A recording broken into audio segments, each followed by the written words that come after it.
भ्रमण करके मैं जीव मनुष्य तन धारी, लख 84 भ्रमण करके मैं जीव मनुष्य तन धारी।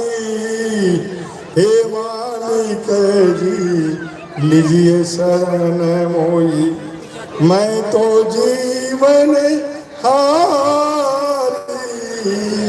मैं तो जीवन हारी प्रभु जी। चार पहर जग युद्ध हुआ, मैं जीव गई मझधारी। चार पहर जग युद्ध हुआ, मैं जीव गई मझधारी। जीव के तेरा सुनत कुल मालिक, जीव के तेरा सुनत कुल मालिक। मृत्यु भुवन पगधारी, हे मालिक जी लीजिए शरण मोही, मैं तो जीवन हारी। हे मालिक जी लीजिए शरण मोही, जीव के तेरा सुनत कुल मालिक। मृत्यु भुवन पगधारी, नाम जहाज पर जीव के बिठा के मृत्यु भुवन से पार उतारी। हे मालिक जी लीजिए शरण मोई, मैं तो जीवन हारी। हे मालिक जी लीजिए शरण मोई। जय गुरुदेव, नाम प्रभु के जय गुरुदेव। प्रेमी जनों आप शांति पूर्वक बैठ जाएं, आप शांति पूर्वक बैठ जाएं। थोड़े ही समय पश्चात मालिक महान का सत्संग संदेश आपको सुनने को मिलेगा। आप धैर्य पूर्वक बैठे रहे अपनी जगहों पर। प्रार्थना पाठ के अगले क्रम में विश्वकर्मा जी व अमन बलरामपुर सिद्धार्थ नगर, इसके बाद चिंता कुमारी। जय गुरुदेव।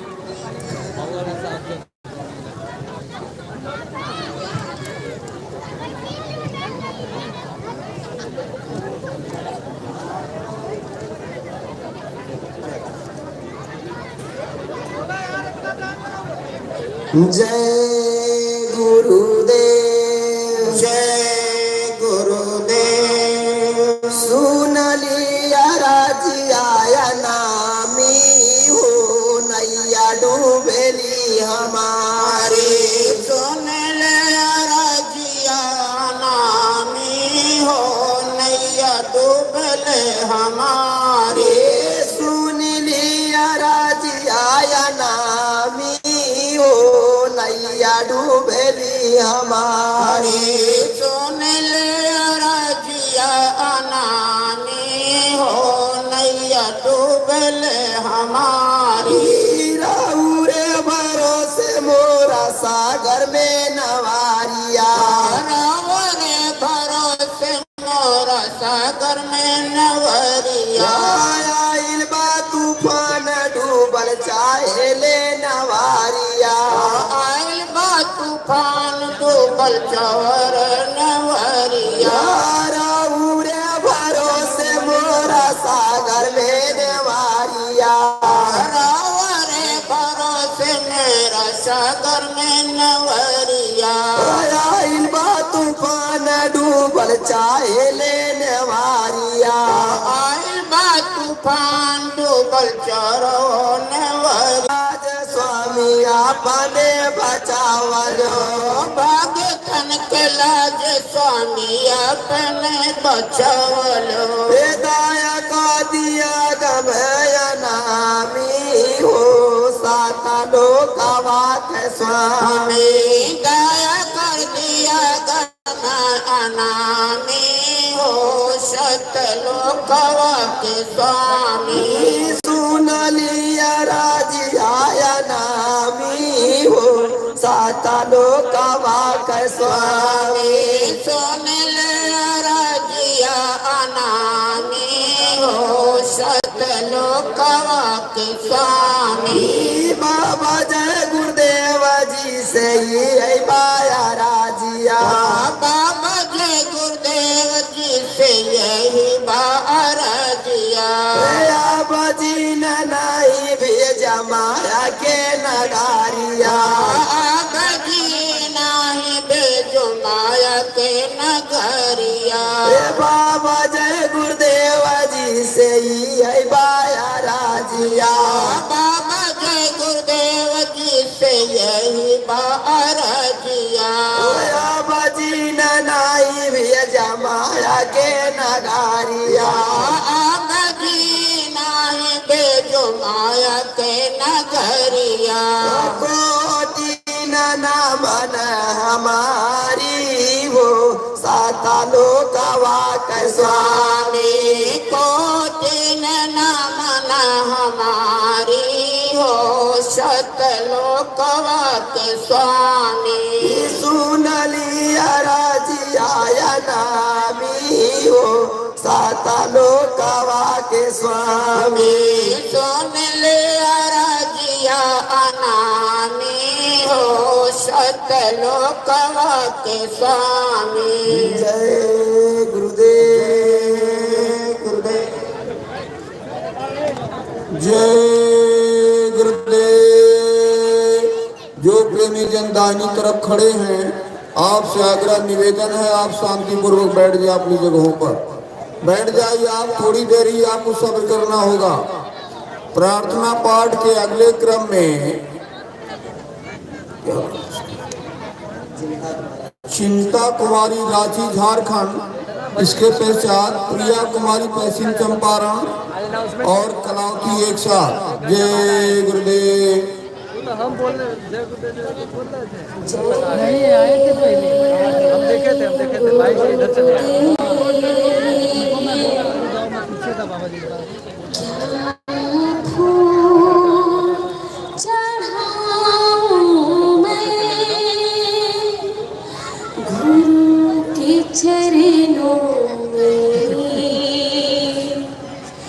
कहाँ कैसे क्या उपहार दूं, ही मैं समझ न पाऊं। क्या फूल चढ़ाऊं मैं गुरु के चरणों में। कहाँ कैसे क्या उपहार दूं, ये मैं समझ न पाऊं। मुझे बता दे प्यारे गुरु, क्या पसंद है मेरे प्रभु, उसे तोड़ लाऊं तेरे लिए, उसे चून लाऊं तेरे लिए, उसे तोड़ लाऊं तेरे लिए, उसे चून लाऊं तेरे लिए। क्या फूल चढ़ाऊं मैं गुरु के चरणों में। कहाँ कैसे क्या उपहार दूं, ये मैं समझ ना पाऊं। मुझे बता दे प्यारे गुरु, क्या पसंद है मेरे प्रभु, उसे तोड़ लाऊं तेरे लिए, उसे चून लाऊं तेरे लिए। मेरा ये जीवन गुरु समर्पण करती हूँ मैं प्रभु तेरे लिए।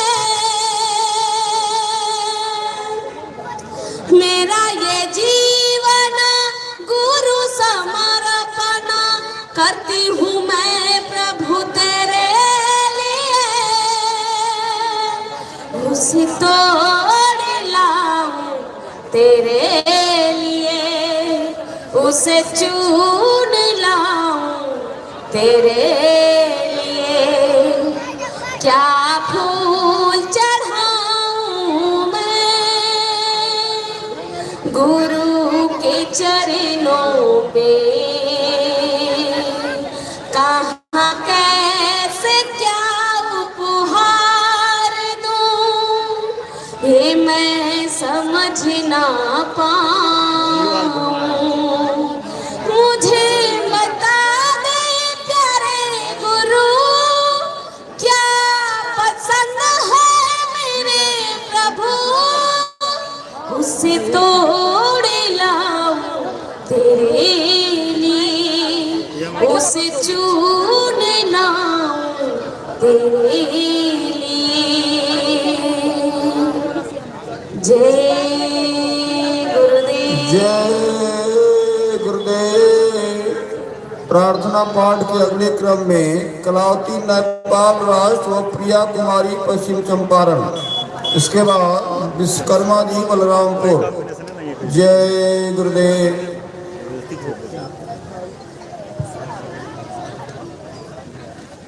जय गुरुदेव। जय गुरुदेव। सुने लो गुरु जी पुकार, आशा लेकर के आई तेरे द्वार पे। सुने लो गुरु जी पुकार, सुन लो गुरु जी पुकार।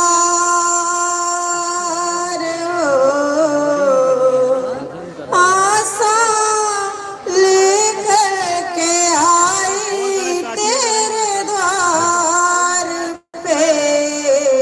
सुन लो गुरु जी पुकार हो, सुन लो गुरु जी पुकार हो। आशा लेकर के आई तेरे द्वार पे। सुन लो गुरु जी पुकार। जय बोलो बोलो। सतगुरु ऐनी अंगनवा मगन हो गईल मनवा। सतगुरु ऐनी अंगनवा मगन हो गईल मनवा। सतगुरु ऐनी अंगनवा मगन हो गईल मनवा। सतगुरु ऐनी अंगनवा मगन हो गईल मनवा। हो गईल मनवा मोरा मगन भइल मनवा, मगन भइल मनवा। पाके प्रभु के दर्शनवा मगन हो गईल मनवा। मनवा मोरे मगन भइल मनवा। पाके प्रभु के दर्शनवा मगन हो गईल मनवा। पाके सतगुरु के दर्शनवा मगन हो गईल मनवा। प्रभु के दर्शनवा मगन हो गईल मनवा। सतगुरु ऐनी अंगनवा मगन हो गईल मनवा।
क्या है भैया क्या बैठ जाए चलिए भैया छोटू बेटा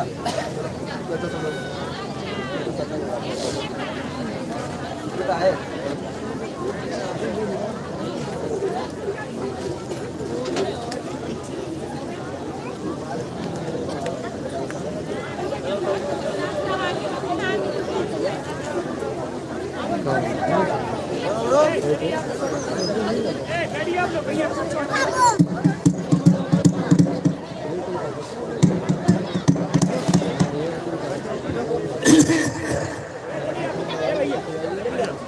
चलो चलो जल्दी चलो दौड़ के आ जाओ सत्संग का समय हो गया सब लोग सामने आके बैठो ताकि एक एक वचन वाणी तुम्हारी समझ में आए। तुमने सत्संग वचनों को नहीं समझा सुना तो लेकिन समझा नहीं और न सत्संग वचनों को आप रोक पाए इसीलिए आप सबका संदेह बोल ब्रह्म चले इसलिए वचनों को बड़ी सावधानी के साथ सुनो। ये दोबारा अवसर आपको दिया गया एक अवसर तो आपने गंवा दिया जो 10 जुलाई सन 1952 से 2012 मथुरा में आपको सुना और हिंदुस्तान में जगह जगह बड़े बड़े कार्यक्रम करके बड़े बड़े यज्ञ करके बड़े सम्मेलन करके अधिवेशन करके ये सब आपको सुना लेकिन तुम्हारे पास गुरु का एक भी वचन नहीं, कभी तुम अपने गुरु को पहचान नहीं पाए कि गुरु किस काम के लिए आता है, कौन सा काम करके जाता है। जो काम करके जाएगा उसी का इतिहास सुनेगा, उसी का गुणानुवाद होगा, उसी की लोग पूजा करेंगे। जिसने कोई काम कहीं नहीं किया उसका कोई नाम नहीं। ये मोटी बात आपको समझनी चाहिए। और बाबा जी ने कितने कामों का वादा किया और तुम्हारे पास वो एक ही वादा नहीं, एक भी वचन नहीं है, उनकी एक भी अटल प्रतिज्ञा तुम्हारे पास है।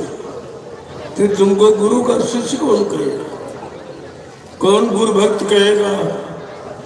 इस पर तो आपको विचार करना चाहिए था।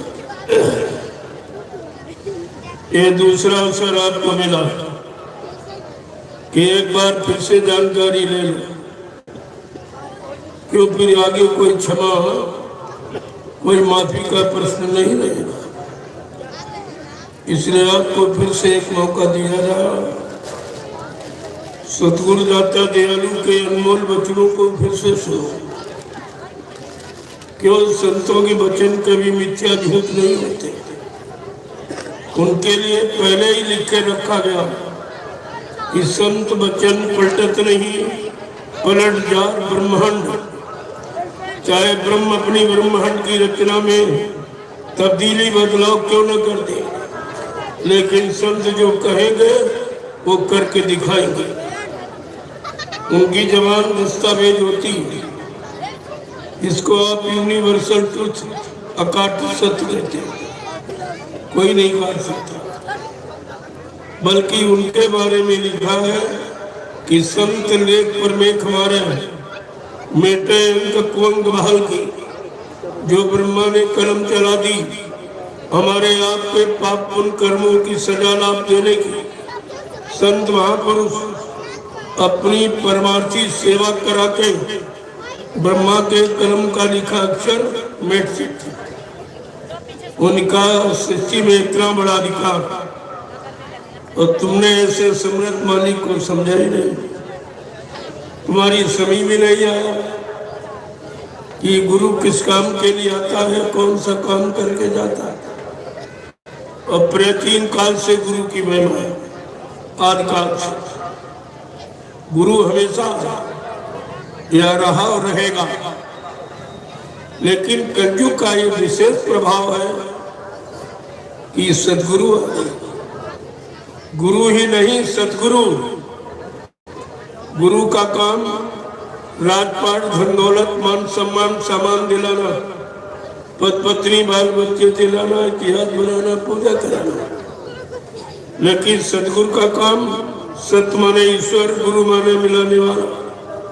जो ईश्वर ब्रह्म पार ब्रह्म महाकाल सतपुरुष से मिलाए, दर्शन दीदार कराए, प्रेमियों उसको सदगुरु कहते हैं। इतना समृद्ध मालिक आपको मिला जो किसी को नहीं मिला। राम को मिला न कृष्ण को मिला, उनको ही गुरु मिल पाए थे। लेकिन तुम इतने बड़े भाग्यशाली कि तुमको समय का सदगुरु मिल गया और बिना बुलाए और बिना खोजे ढूंढे आपको मिल गए। पहले इसी बात पर तो आपको विचार करना चाहिए। लेकिन विचार कैसे करोगे जब कोई विचार तुम्हारे अंदर पहले ही प्रवेश कर गया। वो आपको समझने नहीं दे रहा कि सत्य क्या है, झूठ क्या है, असल क्या है, नकल क्या है। ये आपकी समझ में कुछ नहीं आया। इसलिए प्रेमियों, आज ये अवसर मौका मिला है। समय तो ये बहुत खराब है।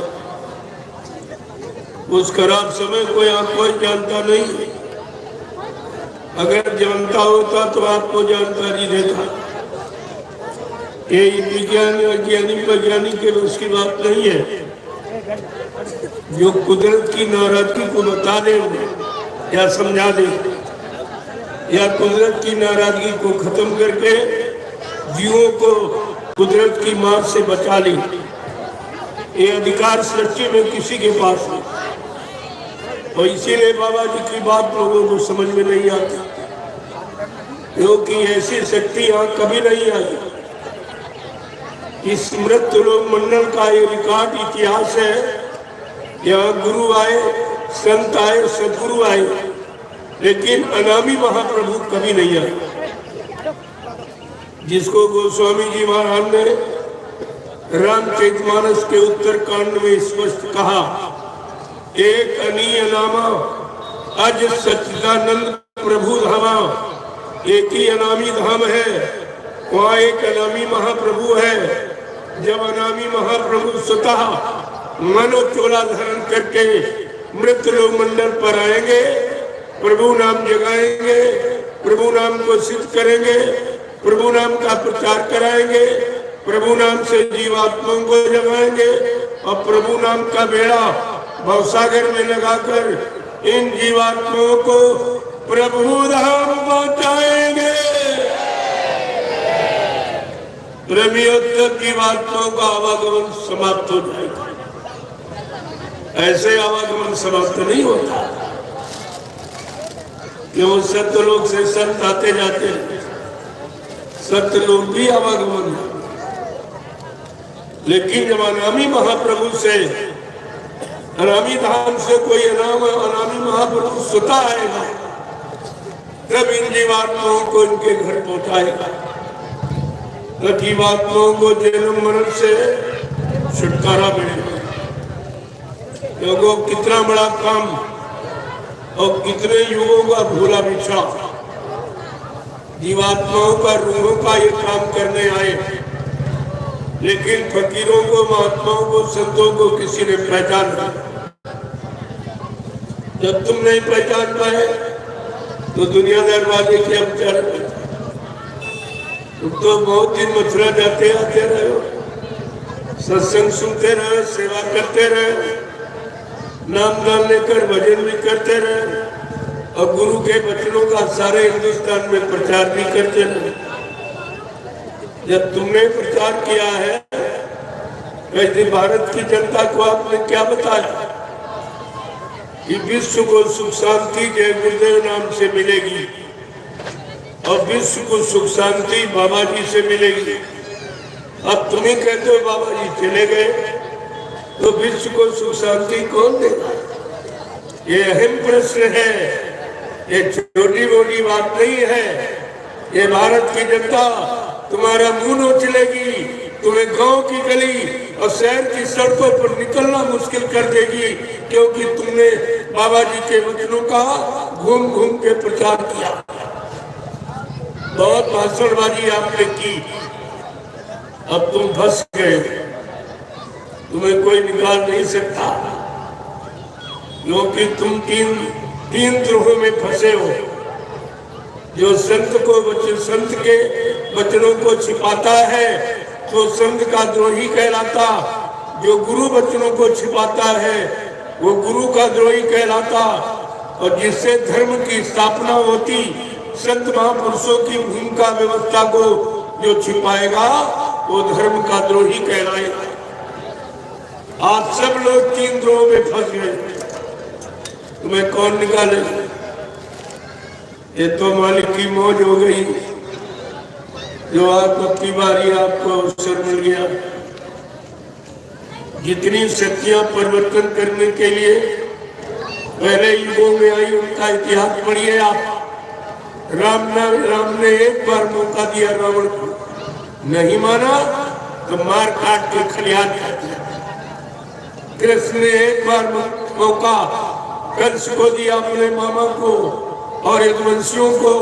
जब वो लोग उनकी बात नहीं माने किसी तरह, तो 18 दिन का एक लीला, एक नाटक खेल दिया और सबको मौत के घाट उतार दिया। अब बेचारे मारे गए, अकाल मौत में चले गए प्रेत योनियों में। तुम्हें ये सब मालूम है ये कितना खराब इतिहास है त्रेता द्वापर का। अगर ऐसी काल शक्ति होती तो कलयुग में कोई बचता ही नहीं। उस समय तो एक ही कंस एक ही रावण था, आज तो घर घर कंस रावण बैठे। ये बचने वाला नहीं था। ये सदगुरु दाता दयालु की कृपा दया जो आप सलामत बैठे हो। अभी एक छोटी बीमारी आई। बीमारी क्या, वो कुदरत की नाराजगी थी, जिसको बाबा जी ने कितने पहले बताया। 6 नवंबर 1986। ये कोई नहीं बताएगा, ये तिथि किसी को नहीं मालूम। कब क्या कहा, कब क्या सुनाया, कब क्या भविष्यवाणी की, आगे आने वाली समय की जानकारी दी, ये किसी को नहीं। बाबा जी ने 6 नवंबर 1986 को बताया कि बच्चा, अगर तुम शाकाहारी और सदाचारी, अच्छे नेक भले चरित्रवान इंसान न बन पाए तो कुदरत एक भयंकर बीमारी भेजेगी। उस बीमारी का नाम होगा कोरोना। कोरोना क्या न करो तो बीमारी नहीं आएगी, अगर करते रहोगे तो आ जाएगी, इसको कोई रोक नहीं पाएगा।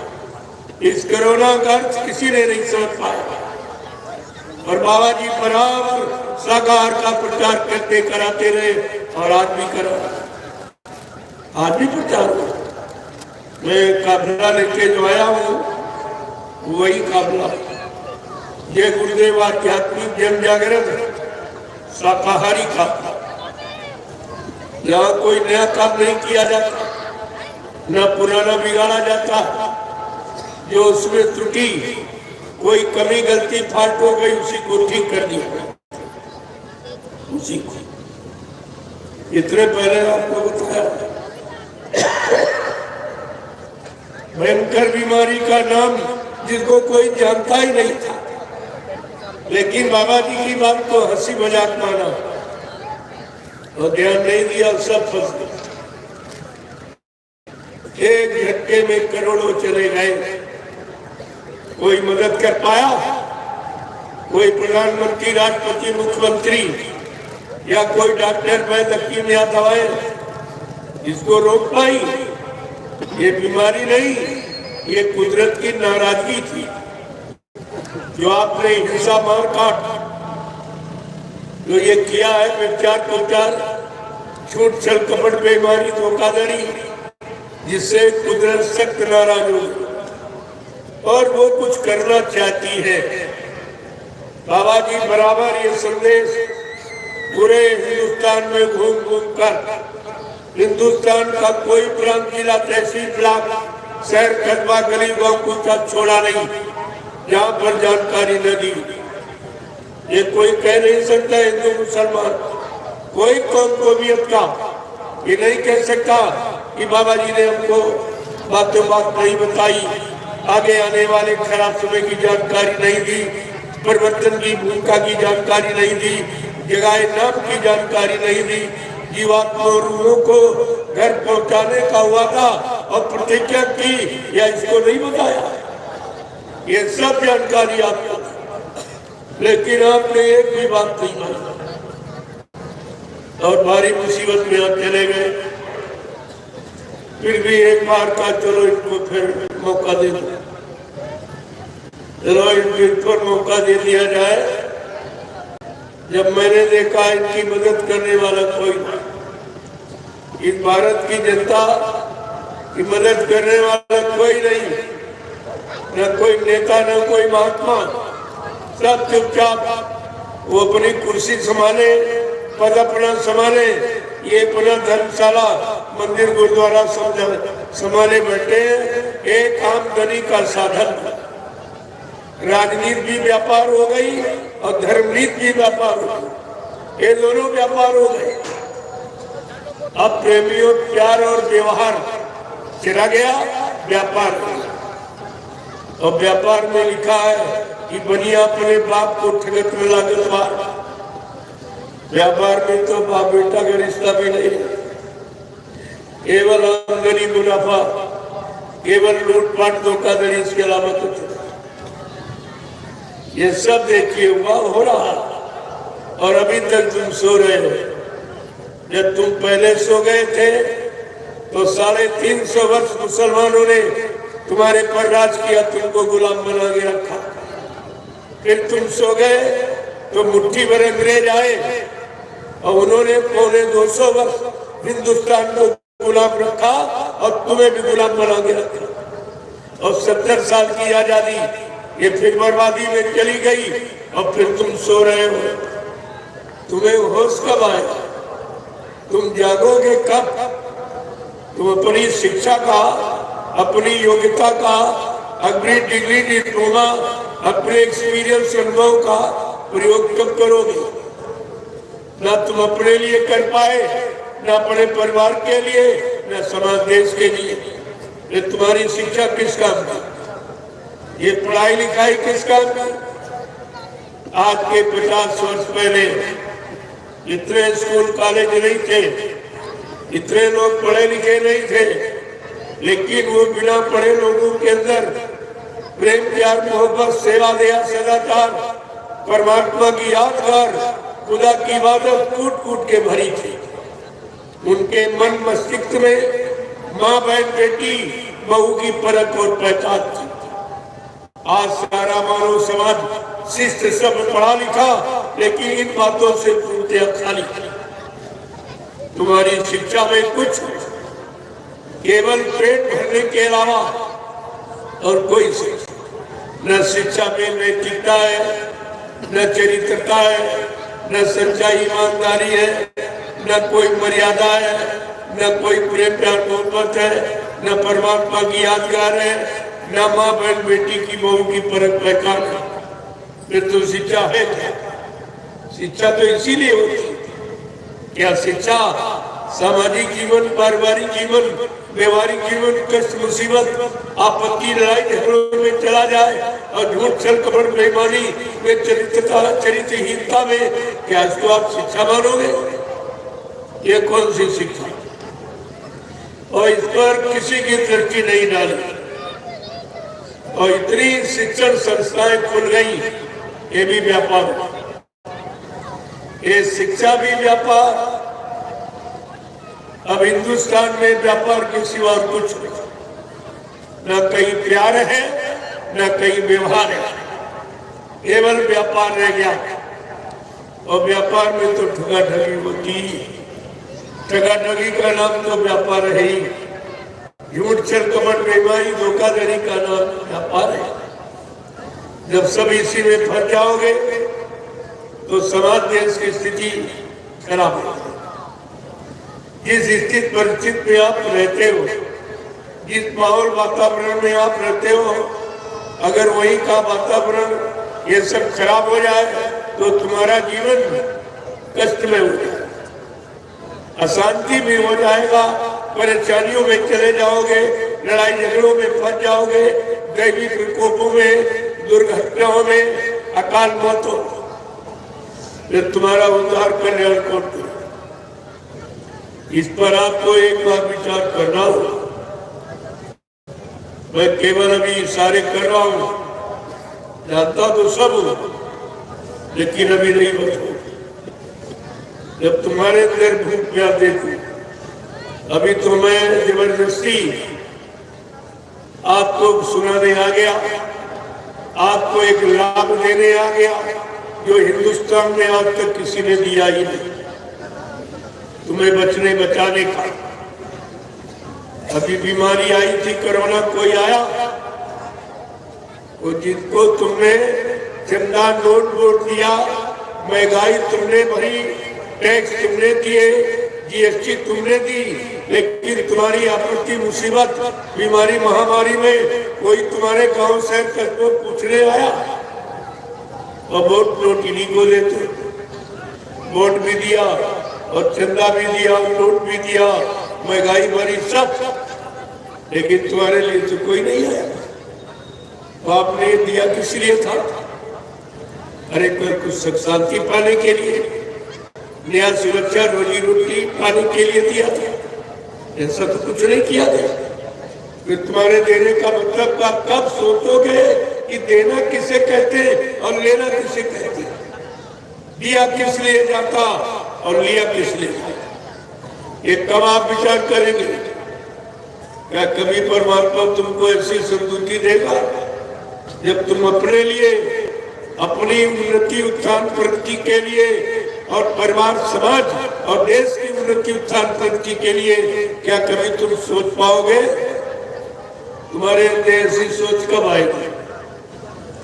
इस पर आपको विचार करना होगा। और जिनको आपने दान दक्षिणा धोती रोटी लंगोटी दी, कोई महात्मा आया पूछना? ये धर्म व्यवस्था खत्म हो रही है। जिस धर्म को लाने के लिए भगवान रावण को रावण से लड़ाई लड़नी पड़ी, धर्म को लाने के लिए भगवान कृष्ण को महाभारत करना पड़ा, अरबों खरबों जाने चली गई, इतना खून खराबा, इतनी कुर्बानी, इतनी माताएं निपुति हो गई, इतने बहनों का स्वाद उठ गया, तब ये आजादी के दर्शन हुए थे। आज वो आजादी बेचारी बर्बादी की कगार पर खड़ी होकर रो रही है, आंसू बहा रही। न कोई पूछने वाला आंसू है, न कोई दुख तकलीफ पूछने वाला। फिर आपका तो जीवन संकट में हो गया। अब दिन रात परिश्रम करते हो, खेती, दुकान, दफ्तर, बिजनेस, व्यापार, मजदूरी, किस लिए करते हो? सुख शांति पाने की। क्या सुख शांति आपको मिली है? फिर तुम्हारा ये करना किस काम का? सुख शांति तो किसी को नहीं मिली। सब रो रहे, सब चिल्ला रहे, पूरे देश में त्राईमान को राम मचा हुआ, कोई सुनने वाला, कोई पूछने वाला नहीं है। और ये परेशानियां आ रही, इनके बारे में तुम्हारा विज्ञान और तुम्हारे वैज्ञानिक कहाँ चले गए? जो आगे समय खराब आ रहा, इसके लिए कोई बताएगा? वो त्रिकालदर्शी संत महात्मा की, जिनकी जीवात्मा रूह की दिव्य दृष्टि तीसरी आंख खुली होती, जिसे भूत भय समर्थमान को एक ही जगह से बैठ के देखते रहते, तो आपको एक एक पल घड़ी मिनट की घटना बताएंगे, लेकिन तुम उनकी बात न सुनोगे न उनकी बात मानोगे। लेकिन अब कुदरत मजबूर कर देगी। अब महात्मा फकीरों के कदमों में तुम्हें जाना ही पड़ेगा, और कहीं से किसी समस्या का समाधान नहीं, किसी बीमारी दुख तकलीफ को दूर होने का कहीं कोई प्रश्न ही नहीं। ये तो और बढ़ेगा। मैं तो ये कह रहा हूं, अगर आपने हमारी प्रार्थना स्वीकार न की, आप सपरिवार शाकाहारी न हो पाए, नेक भले इंसान चरित्रवान न बन पाए, तो कुदरत एक बहुत बड़ी बीमारी भेजी, जिसमें गांव के गांव, शहर के शहर और मुल्क के मुल्क साफ हो जाएगा। ये मकान इतने खाली पड़े रहेंगे, कोई रहने वाला दिखाई नहीं देगा। जो आज आप एक एक इंच जमीन पे झगड़ा करते हो, क्योंकि तुमको बड़ा भविष्य नहीं मालूम कि आगे कितना खराब समय आ रहा। उसी खराब समय की एक दवा मैं लेके आया हूं आपके लिए। मैंने देखा जिस पर तुम्हारा बड़ा सहारा था, बड़ा सारा विश्वास किए बैठे थे, कोई नहीं है। किसी ने कुछ नहीं कहा, सबकी जबान समर्पण, न नेता कोई भाषण कर रहा, न महात्मा कोई प्रतिक्रिया। ये पिछली कहानी सुना सुना के क्या तुम वर्तमान को ठीक करोगे? और तुम अभी तक नहीं समझ पाए हो।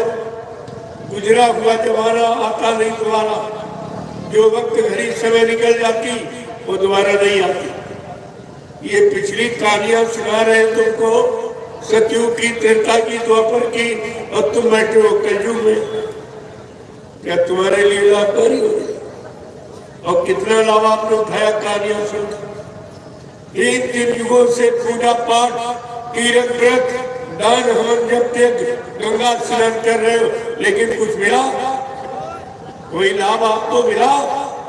जिसकी पूजा की वो कोई देवी, कोई देवता आपको मिले और मंदिर में कोई भगवान और मस्जिद में कोई खुदा और गिरजाघर में कोई ज्ञान या गुरुद्वारे में कोई सच्चा सदगुरु मिला आपको?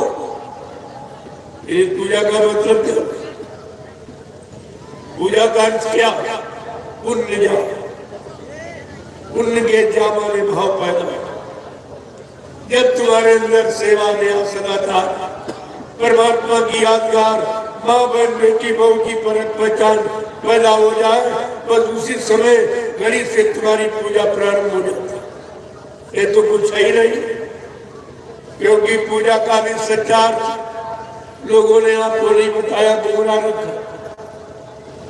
यहाँ लोग पूजा भी करते, शराब भी पीते, झूठ बोलते, छल कपट करते। रामायण गीता भागवत बड़ा अखंड पाठ कर रहा है हिंदुस्तान का, लेकिन एक व्यक्ति की शराब नहीं छुड़ा पाया, एक का मुर्दा मांस खाना नहीं सुना पाया, एक का बुद्धि नाशक नशा ये बंद नहीं करा पाया, और किसी की चरित्रहीनता बंद नहीं करा पाई, और झूठ छल कपट बेईमानी बंद नहीं करा पाई। इसका मतलब क्या? प्रिय सुनाने का मतलब क्या है? इस सुनाने से और क्या मिलता है? मानव अपने जीवन को सचरित्रवान बनाता, इसीलिए सुनाया कि तुम चरित्रवान बन जाओ, नेक भले अच्छे इंसान बन जाओ, ताकि एक अच्छे सच्चे चरित्रवान समाज का निर्माण हो और सब लोग सुखी और मतलब हो जाए, सबको सुख शांति मिल जाए परिवार में। 8 घंटे वो अपना काम करे बाल बच्चों के पालन पोषण के लिए, खेती है, दुकान है, दफ्तर है, बिजली व्यापार मजदूरी, लेकिन सच्चाई ईमानदारी मेहनत से करे, ताकि किसी का कोई कर्म कर्जा न करने पाए। ये तो कोई बताता नहीं है, कोई नहीं। वो चीज बताएंगे जिससे उनको दान दक्षिणा और रुपया पैसा धोती लगेगी, उनको मिले, तुम्हें चाहे मिले न मिले, तुम्हारी चिंता नहीं, उनको देने की चिंता काम, देना है ही नहीं उनके पास। जब वो खुद ही तुम्ही से मांग रहे, तुम्ही से दान दक्षिणा धोती रोटी लगोटी सब तुम्ही से मांग रहे, तो मांगने वाला कौन होता? भिखारी। और देने वाला कौन? दाता। तो भिखारियों से तुम उम्मीद करते तुम्हें कुछ मिल जाएगा, और क्या मिला? कौन सी शिक्षा आपको मिली? जरा एक भी बता दीजिए।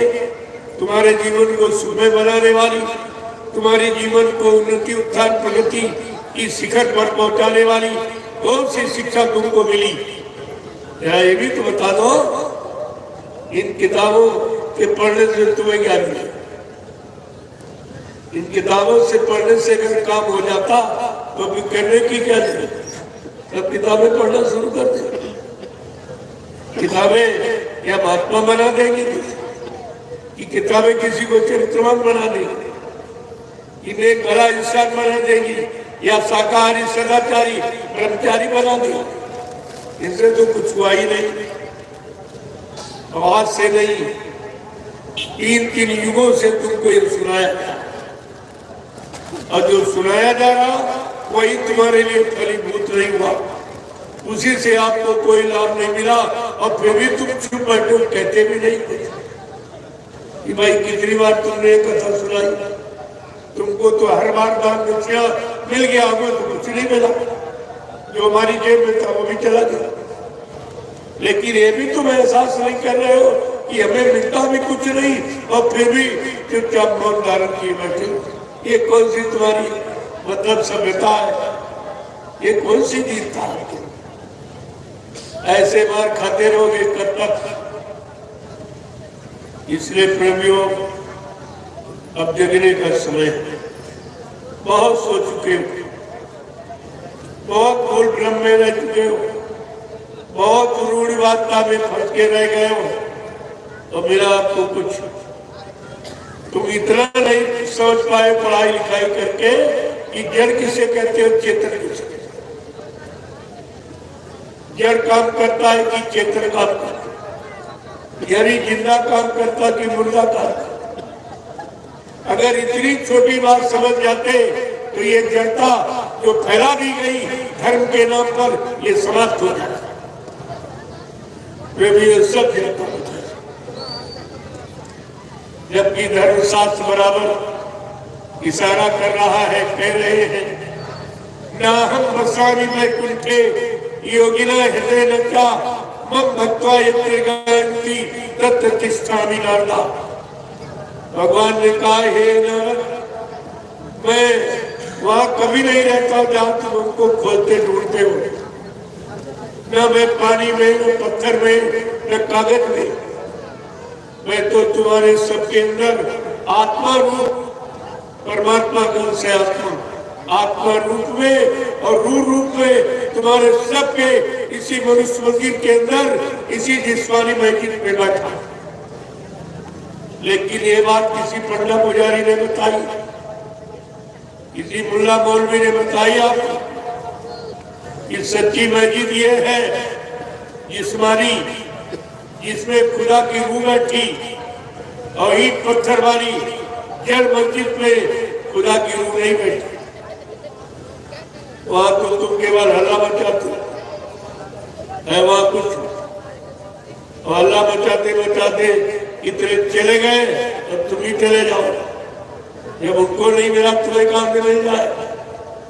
तुम्हारे पहले तुम्हारे पूर्वज, तुम्हारे बुजुर्ग तमाम मुल्ला मौलवी बने होंगे, तमाम हल्ला मचाया होगा अल्लाह का। अरे उन्हीं से पूछ लेते कि हल्ला मचाने में अल्लाह मिला तो तुम्हारा श्रम समय पूंजी ये सब बच जाता, इतना तो लाभ आपको मिल ही जाता। अरे जब कहीं जाते हो किसी से मिलने तो पूछते हो, भाई तुमको वो मिले थे अधिकारी क्या?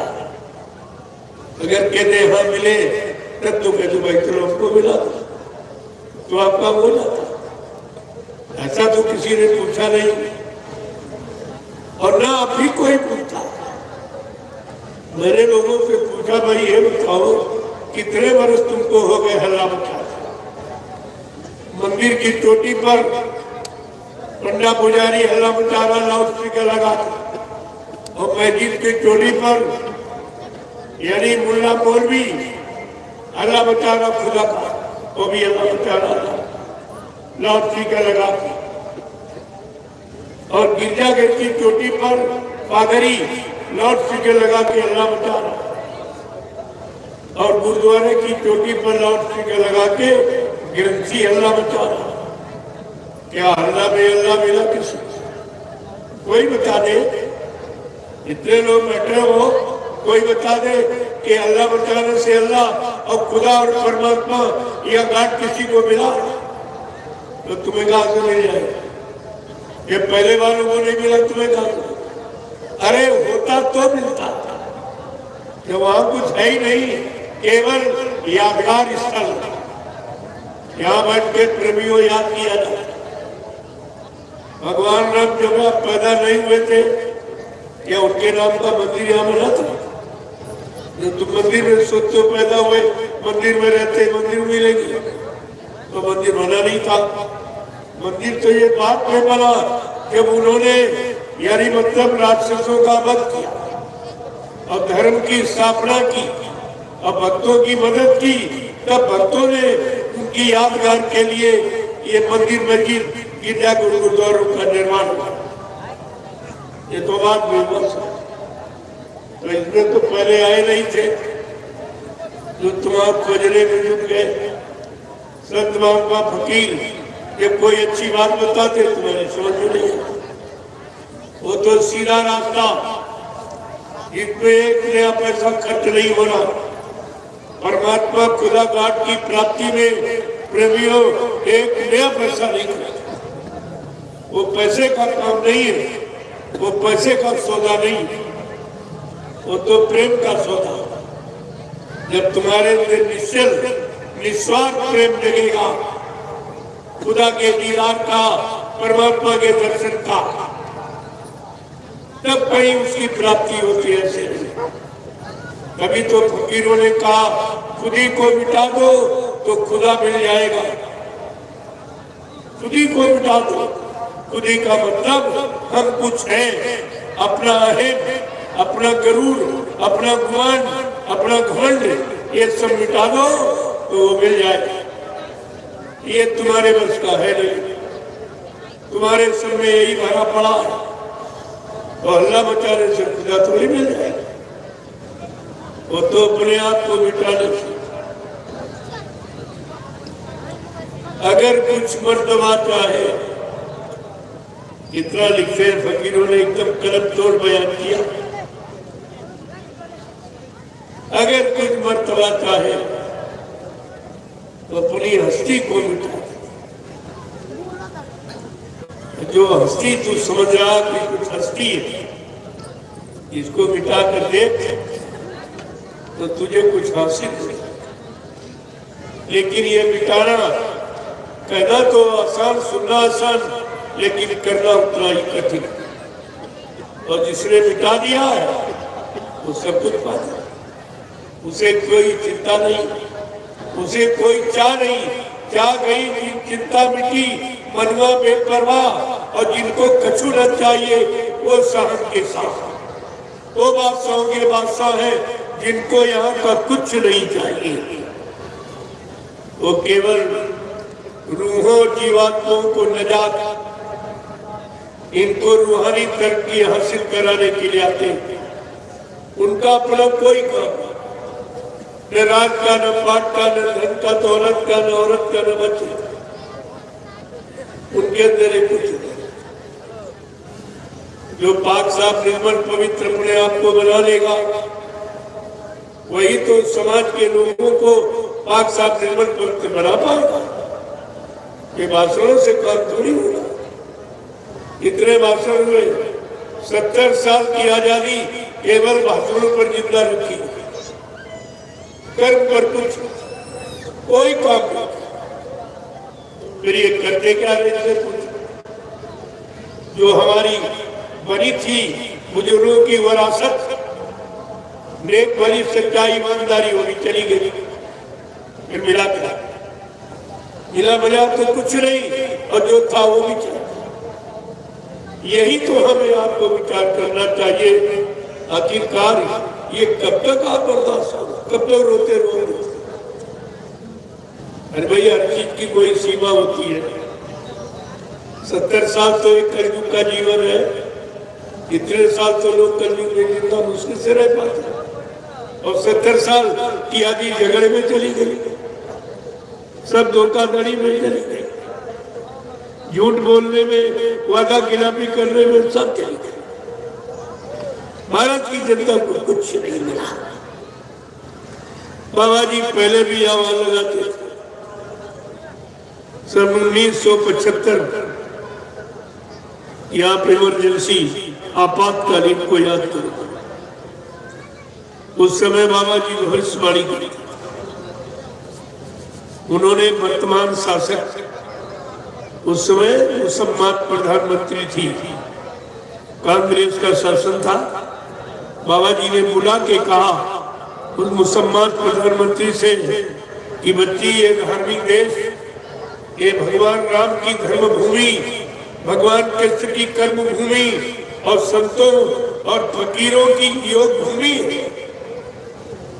इस पर ये कर पाल नसबंदी जैसी घृत योजना कभी लागू न मुसलमानों ने लागू किया, न अंग्रेजों ने लागू किया, और न इतने टैक्स, न इतनी महंगाई, न इतनी मार काट हिंसा न मुसलमानों ने करवाई, न अंग्रेजों ने करवाई, जितने तुम्हारे लोगों ने और तुम्ही लोगों को बनवा दिया।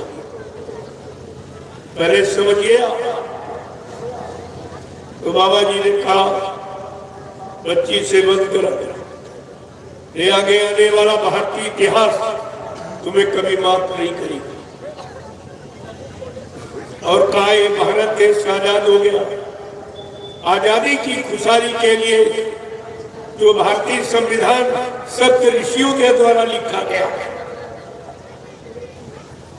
वो संविधान भारत की खुशहाली, उसको लागू कर दो। ये आगे आने वाला भारतीय इतिहास तुम्हें कभी माफ नहीं करेगा। सही सच्ची देख भली बात बताने पर वो मुसलमान प्रधानमंत्री नाराज हो गई। उतने बाबा जी को बेगुनाह और निर्दोष कारण यानी मतलब इमरजेंसी न जाए, ये आया पेशा में बाबा को बंद किया,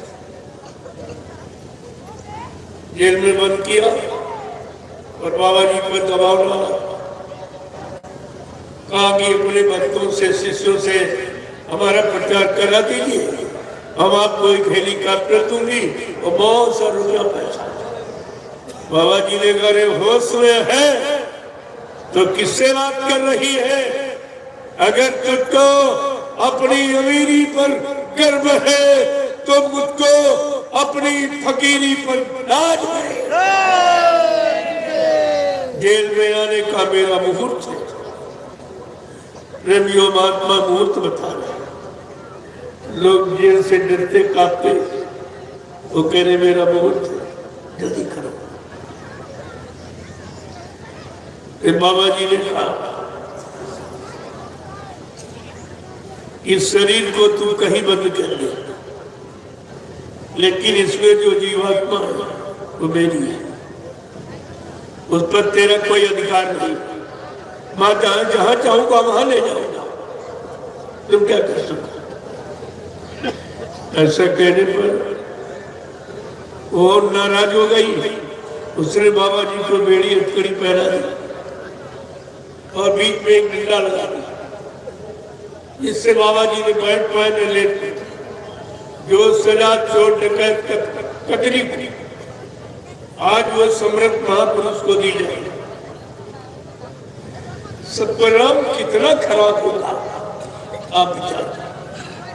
और बाबा जी ने कहा जो हमसे टकराएगा वो चूर चूर हो जाएगा। जैसे ये कहा वैसे वो मुसलमान प्रधानमंत्री और नाराज हो गई। उसने बाबा जी को एक कटघरे में बंद कर दिया 6 महीने की। कहना इनको भोजन पानी दिया जाएगा ना हवा प्रकाश, बाबा मर जाएगा। ये मार डालने का देखिए खड़क था। और वो कटघरा उत्तर प्रदेश की जिला जेल हेलीकॉप्टर के द्वारा रातों रात कभी जिले की जेल में, कभी जिले की जेल में, कभी। जब 6 महीने के पूरे हो गए, सोच लिया अब तो बाबा खत्म हो गए होंगे। जब वो कटघरा दिल्ली की तिहाड़ जेल में खोला गया, प्रेमियों एक भव्य प्रकाश निकला। बाबा जी साधना ली, कपड़े एकदम प्रेस किए। ये चमत्कार देखकर जेल के कर्मचारी अधिकारी घबरा गए। तुरंत मुसलमान प्रधानमंत्री के बाद सूचना भेजी कि बाबा जी मरे नहीं, बल्कि ऐसा सच चमत्कार हुआ। ये सुनकर वो मुसलमान प्रधानमंत्री बहुत घबरा गई। वो दौड़कर अपने गुरु देवराम बाबा के पास गई और कहने लगी महाराज ये जय गुरुदेव नाथ के महात्मा कौन है क्या? देवराम बाबा ने कहा रे बच्ची उनको छेड़ना मत, वो युग पुरुष है, युग सृष्टा है, युग दृष्टा है। अगर वो पलक बंद कर ले तो प्रलय हो जाएगा। कहा महाराज हमने तो उनको बेगुनाह निर्दोष जेल में बंद किया, हमने बेड़ी गरीब को पराई चोरों की तरह मार डालने के लिए 6 महीने कटघरे में बंद किया। अरे बच्ची जा जा, वो दयालु है, वो दया करने आए, जा माफी मांग ले, वो माफ देते। वो मुसलमान प्रधानमंत्री 1979 में मथुरा से माफी मांगने आई और चरणों पर अपने सिर को रख लिया और 80 मिनट तक रोती रही थी कि आप हमें माफ कर दीजिए, अब आपको पहचान नहीं पाई, समझ नहीं पाई, हमारे गुनाह को माफ कर दीजिए, आप तो माफ कर सकते हैं, आप सर्वशक्तिमान। ये इतने बड़े दयालु कि माफ भी कर दिया और आशीर्वाद भी दिया। ये है संत फकीरों की महिमा। उनके यहाँ कोई बदले की भावना नहीं होती। जिन्होंने मार डालने का प्रयास किया उनको आशीर्वाद दे दिए और दोबारा फिर वो प्रधानमंत्री बन गए। इस पर तमाम प्रेमियों ने बाबा जी का साथ छोड़ दिया। कहा कि हमने पुलिस की गाली खाई, लाठी खाई, जेल में रहे, तो इन्होंने आशीर्वाद दे दिया। तो तुम्हें क्या मालूम महात्मा किस रीति से कौन सा काम करेंगे? आपको क्या पता? हमें आपको अपने काम का निशाना रखना चाहिए, अपने जो तुम्हारी जीवात्मा के कल्याण का वादा है और समाज के दुनिया को सुख शांति देने का वादा, ये दो लक्ष्य, ये आपको अपने निशाने में रखो पक्के। इसके अलावा इधर उधर अगर दृष्टि ले गए तो भूल भ्रम में चले जाओ। ये स्वार्थी लोभी लालचित में अपने स्वार्थ को लालच में धुता नहीं, फिर आपका निकलना बड़ा मुश्किल है। इसलिए बाबा जी ने सब पहले कहा कि पिछले राजनेताओं ने हमें भली बात आजमा लिया, मार डालने का पूरा प्रयास, लेकिन मैं चैलेंज के साथ कहता हूँ, न मुझे कोई मार सकता, न मुझे कोई धोखा दे सकता, न मुझे कोई दौलत सामान से खरीद सकता। मैं अपना काम करने आया हूँ, काम करके ही जाऊंगा। कहा था बच्चा, गांधी महात्मा चूक गए, वो गोली के शिकार हुआ, लेकिन मुझे मारने के लिए भी सच्ची में कोई गोला बारूद तैयार नहीं। मुझे न कोई मार सकता, न कोई धोखा दे सकता। अगर जरूरत समझूंगा अपने काम को पूरा करने के लिए, तो इसी शरीर में 400 वर्ष रहूंगा और काम करके ही जाऊंगा। क्या ये सब झूठ है? या बाबा जी झूठ बोलते थे? या तुमने झूठ बोलने वाले को अपना गुरु बनाया था? अरे ये सवाल से पूछा जाएगा, मैं ऐसे हवाई फायरिंग नहीं कर रहा हूं, ये सब आपसे पूछा जाएगा। इसलिए मैं एक बार फिर आपको जानकारी दे रहा हूं, अपनी भूल चूक की माफी करा लो, ये अवसर तुम्हारे हाथ से निकल जाए। इसे समझने की कोशिश। बाबा जी ने एक वादा नहीं, हजारों वादे किए, मैं सब बता दूंगा एक एक वादा, किस तारीख में क्या कहा और किस सन में क्या था। लेकिन अब कुछ इशारे मोटे मोटे आपके साथ रख रहा हूं, क्योंकि इतना समय नहीं है। आज इन्होंने शोभा यात्रा में लेट कर दिया। अरे ये सत्संग जरूरी है, वो जरूरी शोभा यात्रा नहीं था, ये जरूरी था। कितने प्रेमी लोग गए, देर हो गए, चले गए, तो तुम समझते नहीं हो। ये वैचारिक क्रांति खड़ी हो रही है, उसकी जरूरत है, ये होगा शोभा यात्रा, इसकी आवश्यकता नहीं है। ये हमेशा ध्यान रखना, जो निशाना हमारा इस काफिले का है वो एक ही है, जन जागरण। और आपको भी इसका ख्याल रखना चाहिए। तुमने आज सारे समय हमारा इस सड़कों पर खराब कर दिया, क्या मतलब निकला? ठीक है, प्रसाद है, लेकिन प्रसाद हिंदुस्तान में कभी किसी ने बांटा है? एक नया काम तुम्हारे सामने है ये, और ये राष्ट्रपति, प्रधानमंत्री, मुख्यमंत्री कोई नहीं कर सकता। ये इतना बड़ा काम इस तरीके से पूरे हिंदुस्तान में प्रसाद वितरण न कभी किसी ने किया और न कोई कर रहा, न आगे कोई कर सके। काम तो मैं वो कर रहा हूं, लेकिन इसके पहले हमारा लक्ष्य जन जागरण, इस भारत की जनता को जगाना, इसको खड़ा करना, ताकि कोई आगे आने वाले समय में ये न कह सके कि हमको बाबा जी के वचन मालूम नहीं थे, उनके वादे याद नहीं थे, किसी ने बताए नहीं, समझाए नहीं, तो हम ये कहने के लिए आपको नहीं रखते। मैं 10 वर्ष से लगातार ये संदेश पूरे हिंदुस्तान में दे रहा हूं। वो 70-60 साल जो मथुरा में सुनाया गया वो तो अलग, और 10 साल ये आपको फिर से दोबारा पुनरावृत्ति की जा रही कि भूल गए वो तो याद कर लो, और अगर मतलब यानी जानकारी नहीं रही तो जानकारी कर लो, ताकि तुम्हारा कोई नुकसान न होने पाए। अब आप जब नहीं मानोगे तो फिर जानो तुम जानो, तुम्हारा काम जानो। लेकिन ये तो मुसलमानों की तरह हम आपको ये नहीं कहने देंगे कि आए उसे नम नम, तुम मौजूद हो, तुम्हारी मौजूदगी में मैंने संदेश दिया है, और घूम घूम कर सारे हिंदुस्तान की गलियों और सड़कों और दरवाजे दरवाजे पुकार गुहार लगाकर ये महाप्रसाद दिया जो कभी किसी ने नहीं दिया। आपको प्रसाद कभी किसी ने दिया? तुम्हें खरीद के ले जाते बात, और पुजारी रख लेता और थोड़ा उसी में लौटा के दे देता, लेकिन अपने तरफ से किसी ने प्रसाद दिया? अरे प्रसाद बनाना ये सब के बस की बात नहीं है।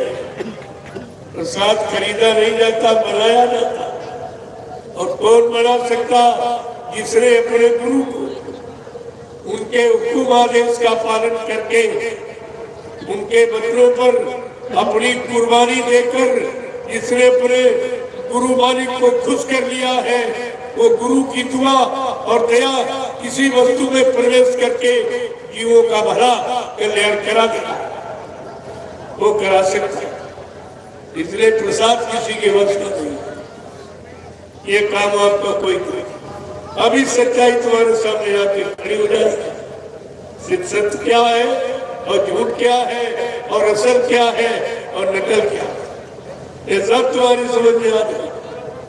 अभी परीक्षा हो ही जा रही, और सबके पास झंडा, जितने पार्टी वाले सबके पास झंडा, मंदिर मस्जिदों में झंडा, और 2 लोग और हैं जो देवगुरुदेव की चर्चा करते हैं, खर्चा लेके चर्चा करते, खर्चा लेके, ऐसे नहीं। 2 और है, 2 दुकानें और खुली, वो भी देवगुरुदेव का झंडा लिए। मैं उनसे कहता हूँ, अगर तुम्हारी बात सच्ची है कि बाबा जी चले गए तो झंडा गाड़ करके एक प्रेतात्मा को उतार के दिखा दो, या एक इंसानों की एक बीमारी कम कर दो, मैं तुम्हारी बात मान लूंगा। और नहीं रोक के और पछता के और आंसू गिरा के तुमको ये जय गुरुदेव प्रभु नाम झंडे के नीचे आना ही पड़ेगा। इसके नीचे तो आप आना ही पड़ेगा, तुम्हारे पास बचने का कहीं कोई रास्ता नहीं। और जो तुम अज्ञानता बस कह रहे हो, मेरे पास रहने के लिए मकान है, बंगला, कोठी है, फ्लैट है, खाने के लिए घर में रोटी है, और मतलब ये कह रहे हो हमारे पास साधन, खेती है, दुकान है, दफ्तर है, बिजली, व्यापार, मजदूरी है, और सहयोग के लिए पति पत्नी, बाल बच्चे, भाई बहन, बिरादर है। लेकिन आपको मालूम है, एक कुदरत के एक झटके में समाप्त हो गया। ये सामान आपका कुदरत के झटके में चला,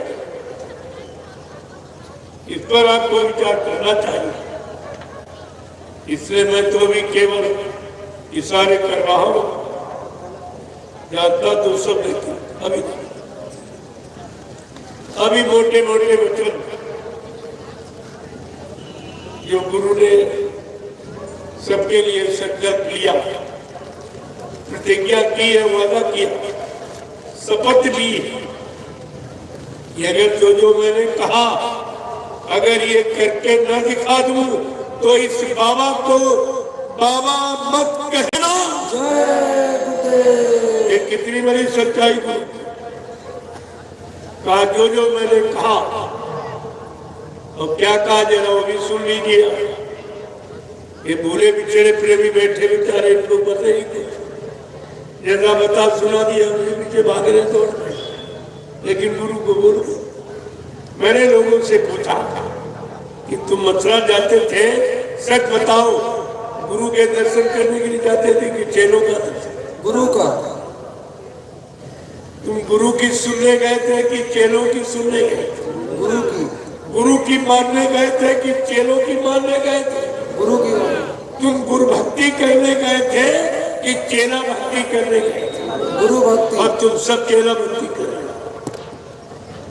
तुम सब भूल गए कि गुरु पार करेगा कि चेला पार करेगा। गोस्वामी जी महाराज ने यही शंका संदेह भूल भ्रम को दूर करने के लिए रामचरितमानस में उत्तरकांड की रचना की। उत्तरकांड क्या लिखा हुआ कि गुरु बिन भवनिधि तरह न कोई, और जो विरंची शंकर समोई। कहते ब्रह्मा विष्णु महादेव के समान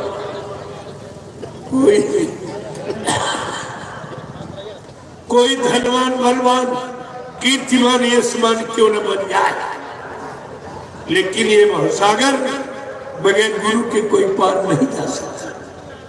ये वचन तुम्हारी समझ में नहीं आया था जो गुरु को छोड़कर चेलों के पीछे दौड़ पड़े। अगर चेले काम करते तो गुरु को आने की जरूरत ही क्या थी। ये सब भूल गए और अल्लाह बच गया। और बाबा जी ने जो कहा वो भूल गए। उन्होंने 3 ऐसे महान वादे किए जो सृष्टि में आज तक किसी ने किए ही नहीं। पहला वादा अपनी जानकारी दी ताकि कोई मेरे बारे में भूल भ्रम संदेह में न फंस जाए। क्या कहा?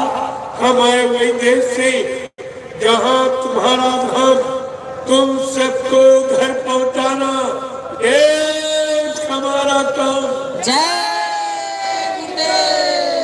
क्या कहा था? सब जीवों को सचेत करते हुए कहा मेरा मृत्यु मंडल में आने का एक ही कारण है कि तुम्हारी जीवात्मा को जगा के परमात्मा के पास पहुंचा दो।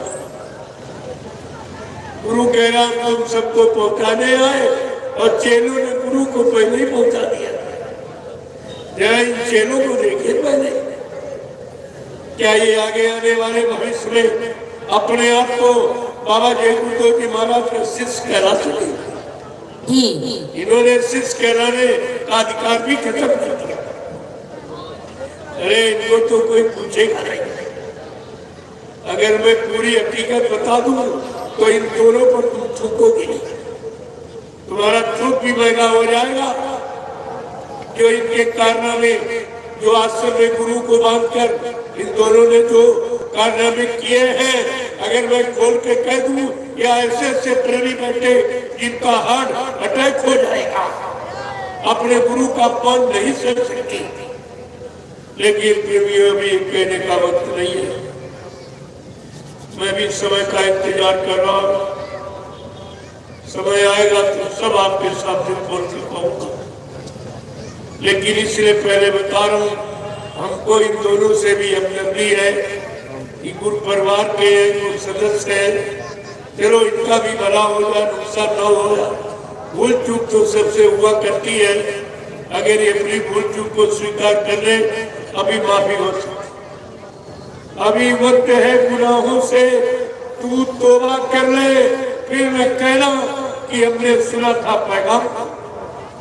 अभी वक्त है।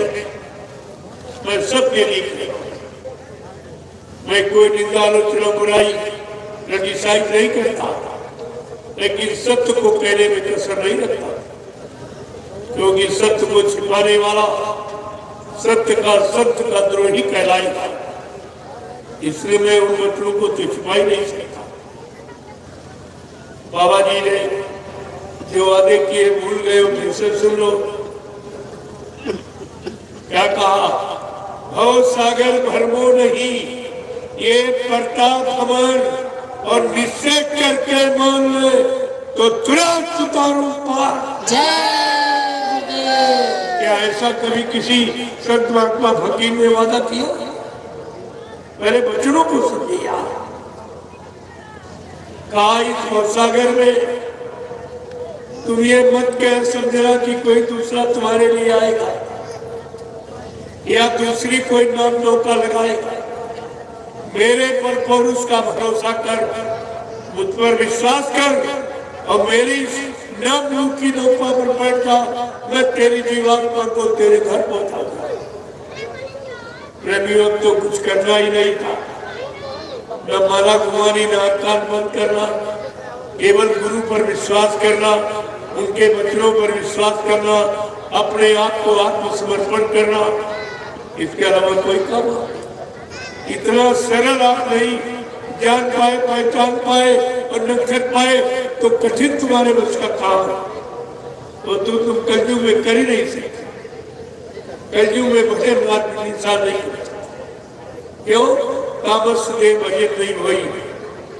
तामसी आहार, तामसी विचार, तामसी क्रियाकलाप या कलयुग का जो भजन नहीं करता, इसके बस का नहीं। इसलिए कहा था मेरे बच्चों को अगर कोई तकलीफ दिखाई देगी तो मैं सरल कर दूंगा।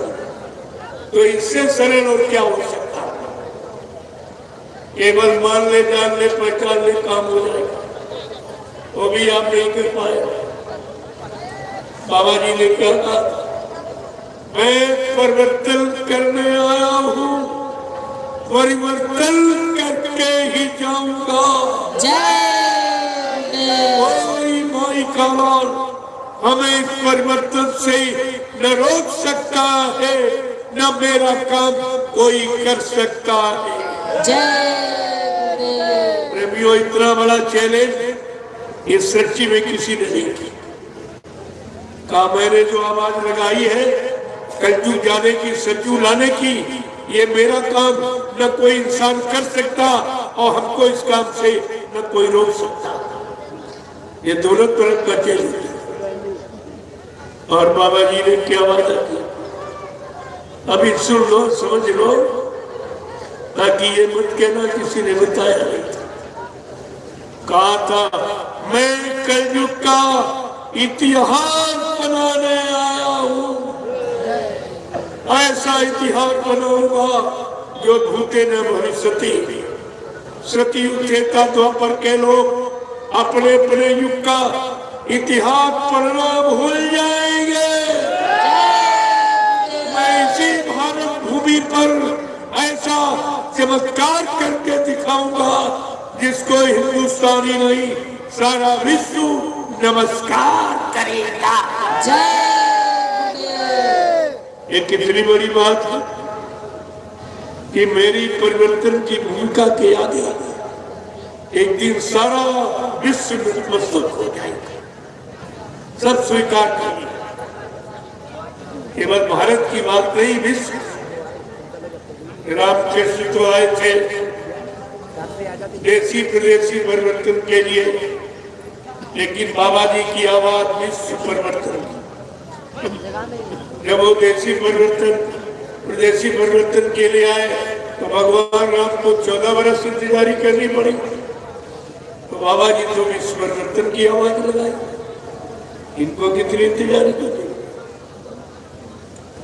इस पर भी तो आपको ध्यान देना चाहिए। अभी तो नसीब स्वयं उसी में सब खड़ा गए, कोई इधर बग गया, कोई इधर बग गया, कोई इधर बग गया। एक मिनट किसी ने इंतजारी नहीं की। भगवान राम ने 14 वर्ष इंतजारी की, तुमने तो एक मिनट भी इंतजारी नहीं। सब इधर उधर बेचारे बैठे थे।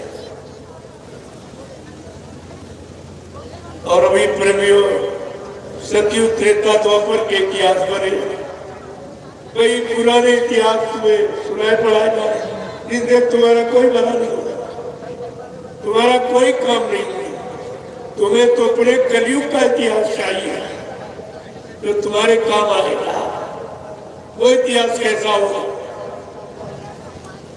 तो बहुत खराब है और सब लोग कहते खराब, लेकिन बाबा जी कहते मैं कलयुग का ऐसा इतिहास बनाऊंगा जो भूते न बन सकते।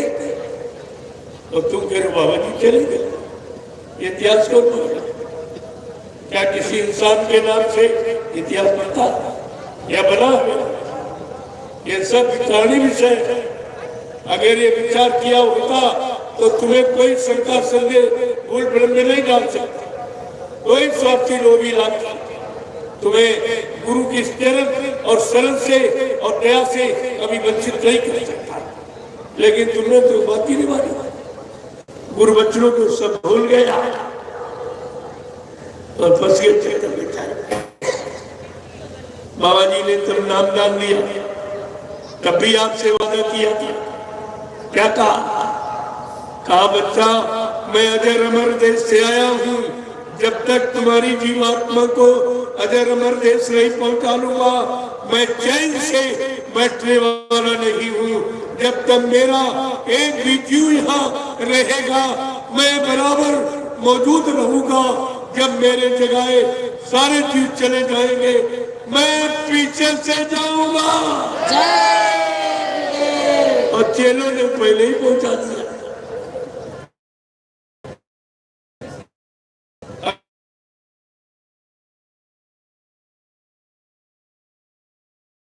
बाबा जी शरीफ होने चले, तुमने क्या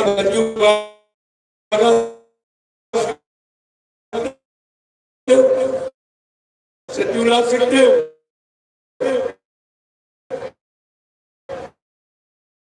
ला सकते हो, एक काम तुम्हारे बस का है।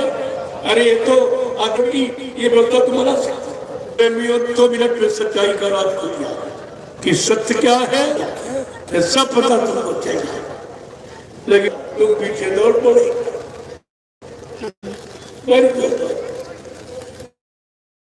एक कह रहा बाबा जी इनको वसीयत कर गए और एक कह रहा बाबा जी इनको नाम पावर दे। आपको पूछना चाहिए या हिंदुस्तान में 2 ही चेंज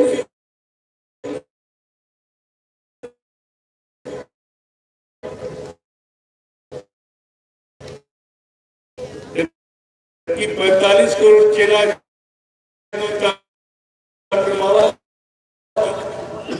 क्या 2 ही चेले हैं? इन 45 करोड़ का क्या? और जिन्होंने कुछ नहीं किया,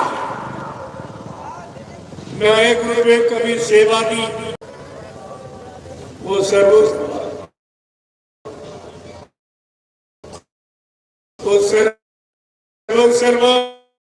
बन गए। हमको तो इन टाट मोरा वालों पर बड़ा तरस आता देखते कि ये क्या है। 30-32 साल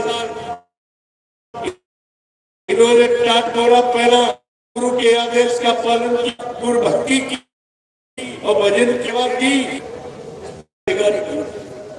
कहते बाबा जी ने हमको वसीयत की और धर्म को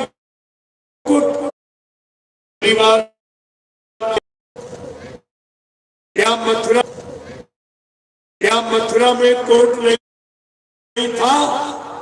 क्या बाबा जी 17 अक्टूबर जबरदस्ती किसी ने नहीं पूछा? क्या भाई राजनीति का हमारे धर्म से क्या संबंध, हमारे आश्रम से हमारे ट्रस्ट से उनका क्या संबंध है? ये क्यों मनमानी की गई?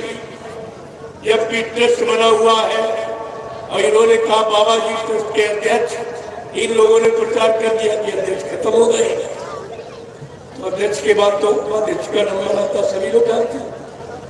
अध्यक्ष के बाद उपाध्यक्ष, उपाध्यक्ष बैठा न उससे पूछा गया न जानकारी दी गई। पहली बार जब अध्यक्ष खत्म हो जाता तो संस्था भंग कर दी जाती, न भंग की गई और न किसी ट्रस्ट के किसी मेंबर या कर्मचारी से पूछा गया। और आप सब भी उसी संस्था के मेंबर हो, नामदारी संस्था प्रमाण पत्र 45 करोड़ प्रेमियों के सबने लिया रखा। तुम भी मेंबर हो, न तुमसे पूछा गया न ट्रस्ट के किसी अधिकारी कर्मचारी से पूछा गया और सरकार ने अपनी मनमानी करके अपने रिश्तेदार को गद्दी पे बैठा दिया। ये बर्दाश्त करने योग्य बात नहीं है। ये गुरु का कितना बड़ा अपमान हुआ और तुम सब सुनते रहे। इसके बाद कौन सा अपमान है जब किसी को आप दुश्मन के रूप में समझते हो? ये तो इसका बाप मर जाए, इसका भाई मर जाए, इसका पति मर जाए, एक तो एक तरह की गाली है। और तुम सबने गुरु को गाली दी। वो मथुरा में पांच ने नाटक किया और तुम 45 करोड़ क्या करते? सोते रहे कर और सुनते रहे पहले गुरु का अपमान। तुम्हें ये मालूम नहीं धर्मशास्त्रों में क्या लिखा? गुरु निंदा सुने जो काना, गुरु निंदा सुने जो काना, पाप लगे गौघात समाना। जो गुरु की निंदा अपने कानों से सुनता है उसके को हत्या के बराबर उससे पाप लगता है। और तुमने ये सब काम किया, तुम सब लोगों ने काम किया है।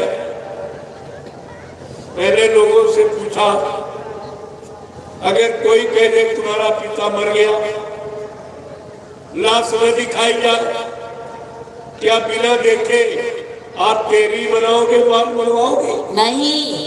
और तुमने तो ये सब किया। इतने लोग बैठे हो, सच बताना, बाल बच्चेदार हो। जब मथुरा में तुम्हें बुलाया गया अंतिम दर्शन के लिए, तो आप सच बताइए, क्या किसी को बाबा जी का शरीर खोल के दिखाया गया? नहीं। क्या पूरा शरीर खोल के किसी ने देखा था? नहीं। फिर तुमने विश्वास कैसे किया? बिना देखे आपने विश्वास कैसे कर लिया? और बिना देखे 13वीं बनवा के, बाल बनवा के ये तुमने सिद्ध कर दिया कि बाबा जी मर गए। ये मौत का अलग कलंक तुमने लगाया है, सजा तुमको भी भोगनी पड़ेगी। इतने बचेगा कोई नहीं, सब सजा पाने के अधिकारी है, कोई ऐसा नहीं। मैं आपसे एक बात और पूछूंगा कि भारत का राजा प्रधानमंत्री होता, क्या प्रधानमंत्री की गद्दी पर प्रधानमंत्री का ड्राइवर बैठ सकता है? नहीं। जोर से बोलो। नहीं। क्या प्रधानमंत्री की गद्दी पर प्रधानमंत्री का ड्राइवर बैठ सकता है? नहीं। बैठने दिया जाएगा?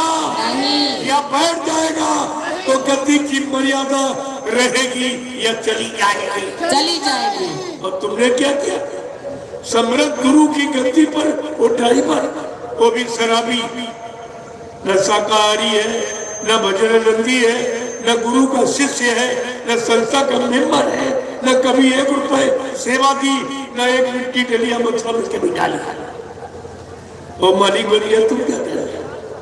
तुम ये सब क्या कर रहे हो? और सहयोग तो तुम्हारा भी है। ये टाट बोरा वाले उसका झोला पकड़े हुए, जितने साल ये बोरा पहले उतनी उसकी उम्र नहीं है, ये बोरा वाले उसका झोला पकड़े। इनको शर्म नहीं आती। ये टाट फकीरी भेद गुरु ने आदेश देकर संकल्पित वस्त्र है, किसी संकल्प को पूरा करने के लिए पहनाया गया, तो सब इसको बदनाम करते, सब बदनाम कर दिया टाट बोरा। कोई चीज की नहीं। तो आपने कितना बड़ा गुरु का अपमान हुआ। गुरु गद्दी, संतों की गद्दी, सतगुरु की गद्दी बदनाम हुई। एक ड्राइवर शराबी बैठ गया। हिंदुस्तान के लोग पूछेंगे कि 45 करोड़ चेला बाबा जी के थे, 1 करोड़ टाट बोरा वाले तपस्वी थे, क्या इनमें कोई काबिल नहीं था जो गद्दी संभालता? काबिल निकला तो वो शराबी ड्राइवर। प्रेमियों, अरे संस्था का रूल रेगुलेशन, बायलाट, सिद्धांतों को पहले पढ़ो। किसी संस्था का ड्राइवर संस्था का व्यक्ति नहीं होता, ड्राइवर प्राइवेट नौकर होता जो हर महीने तनख्वाह लेता और संस्था के व्यक्ति सेवादार होते। कोई पसंद नहीं, कोई तनख्वाह लेते, सेवादार होते। ये पहली पहचान है। और तुम्हारे पास वही पहचान है, कुछ नहीं। वो मालिक बन गया और तुम पीछे झोला लिए घूमोगे। तुमको बड़ी औकात का पता नहीं। बाबा जी ने जब एक टाट फकीरी में धारण कराया 10, 11, 12 जून 1983 में, दिल्ली बोर्ड क्लब ले गए और कहा, बच्चा ये पार्लियामेंट है, इसमें हिंदुस्तान का कानून रहता है, इसके सामने शपथ कसम खा के तुम इस फकीरी भेष को धारण करो। मेरे आदेश से और ये तुम्हारे शरीर से जब तक नहीं उतरेगा जब तक देश में अच्छी व्यवस्था नहीं है।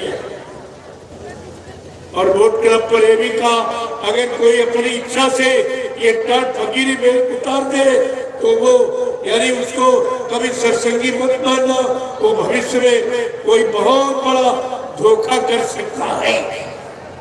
ये सब पहले ही आपको बता दिया, महात्मा तुम सब जानते हैं कब क्या होने वाला आपको सब बता दिया, लेकिन तुम्हारी समझ में कुछ नहीं आया। परिवर्तन की एक भी बात तुम्हें नहीं मालूम। परिवर्तन के लिए भगवान राम को अपनी अयोध्या छोड़नी पड़ी, अयोध्या छोड़नी पड़ी थी। परिवर्तन के लिए कृष्ण को भी मथुरा छोड़नी पड़ी। आज परिवर्तन के लिए बाबा जी को भी अपना मथुराश्रम छोड़ना ही पड़ा। ये परिवर्तन की निशानी, ये परिवर्तन की निशानी है प्रेमियों। तुम्हें इस पर विचार करना चाहिए, लेकिन कब सोचोगे कब सोचोगे। इसलिए मैं और कुछ नहीं कहना चाहता हूँ, कहना तो बहुत है लेकिन अभी उसकी जरूरत नहीं है। जितनी जरूरत आवश्यकता उतना मैंने आपको साथ दिया। जय गुरुदेव, जय गुरुदेव, जय गुरुदेव, जय गुरुदेव, जय गुरुदेव, जय गुरुदेव। नाम किसका? प्रभु का, जय गुरुदेव। नाम किसका? प्रभु का, जय गुरुदेव। नाम किसका? प्रभु का, प्रभु का प्यारा नाम। जय गुरुदेव। सब लोग खड़े हो जाओ, खड़े हो जाओ प्रेमी। बहुत देर से बैठे हो, देखो मेरा स्वास्थ्य ठीक नहीं है, मैं फिर भी आपकी सेवा करूं क्योंकि मैंने वादा किया 2 महीने का बिहार का। तो सदगुरु दयाल की दया से तो काम हो रहा है। तो इसलिए आप लोग हमारी एक प्रार्थना स्वीकार कर ले कि आप सब परिवार साकार और भजन करने लगे। पूजा करके तो आपने देख लिया, कुछ नहीं मिला और कोई काम आपका हुआ नहीं अभी तक। जिसकी पूजा की वो भी नहीं मिला आपको। अब जरा भजन करके देखो, भजन करोगे तुम्हारा सब काम। 1 घंटा सुबह, 1 घंटे शाम आत्मा के घाट पर बैठकर आत्मा से परमात्मा का भजन और इसी जिस्मानी मस्जिद में रूह से खुदा की इबादत। ये सच्ची इबादत, सच्चा भजन ही है। ये गाना बजाना, ये भजन, ये तो नकल है उसकी, ये तो नकल भजन है। भजन किया जाता, गाया में सुनाया नहीं जाता, किया जाता। तो आप भजन करने लगो और साकार हो। और इन दोनों में 1 पैसे का खर्चा है, इसमें कोई खर्चा आपको नहीं, कुछ। इतना सरल है, सरल आपकी समझ में नहीं आता और कठिन तुम्हारे बस का नहीं, तो फिर तुम्हारा काम कैसे? जय गुरुदेव। देखो कुछ प्रेमी गुलाबी पगड़ी बांध के, जब तुम गुलाबी पगड़ी बांध के आते हो, मैं 1000 बार इस पगड़ी को प्रणाम करता हूँ, जो मैं पगड़ी की महिमा जानता। लेकिन तुम तो जानते कुछ नहीं, तुम्हें यह पता नहीं है पगड़ी बनवाई कर गई 1978 में। तब शायद तुम पैदा भी नहीं हुए, और पैदा हुए हो तो चेला नहीं बने हुए। 1978, 1 साल के बाद बाबा जी ने कहा, बच्चा ये सतयुग की निशानी है। पगड़ी सतयुग की निशानी है। कलयुग में इसका अपमान हो जाएगा, इसलिए पगड़ी को सम्मान के साथ उतार के बक्से में रख। समय आने पर मैं पगड़ी की पूजा कराऊंगा, पगड़ी का इतिहास बनाऊंगा। इतनी बड़ी महिमा, तो मैं इसकी महिमा जानता हूं, इसलिए इसको प्रणाम करता हूं। मेरा कोई तर्क नहीं, कोई आलोचना का उद्देश्य नहीं, हकीकत और सत्यता और रियलिटी को खोल करके इसको, अगर तुम गुरु महाराज के चेले हो तो इसको सम्मान के साथ उतार के बक्से में रख लो। गुरु का आदेश है और चेले का आदेश मानते हो, जो तुम्हारी इच्छा है वो करो, लेकिन ये आप नहीं कर सकते। हमको किसी ने पगड़ी के बारे में बताया, मैं पूरा आपको बताता हूँ। इसको सम्मान के साथ उतार के बक्से, क्योंकि गुरु का आदेश इस वस्त्र का नहीं, और किसी चेले का आदेश मानते हो तो आप मैं मना भी नहीं करता, लेकिन गुरु का आदेश से नहीं। इसीलिए मैं आप एक बात पूछूंगा, आप सत्य बता रहे, आप लोगों ने नाम गुरु महाराज से लिया है या किसी चेले से लिया है? गुरु महाराज से। बोलो, गुरु महाराज से। आप लोगों ने नाम गुरु महाराज से लिया या किसी चेले से लिया है? गुरु महाराज से। आपका हाथ गुरु महाराज ने पकड़ा या किसी चेले ने पकड़ा है? गुरु महाराज ने। आपकी जीवात्मा को जगाने का, परमात्मा से मिलाने का ये वादा गुरु महाराज का है या किसी चेले का है? गुरु महाराज का। फिर तुम जा कहा रहे? नामदान गुरु से लिया, हाथ गुरु ने पकड़ा, वादा गुरु ने किया, जा रहे चेलों के। इनको ये भी नहीं मालूम है ये काम चेलों के बस का।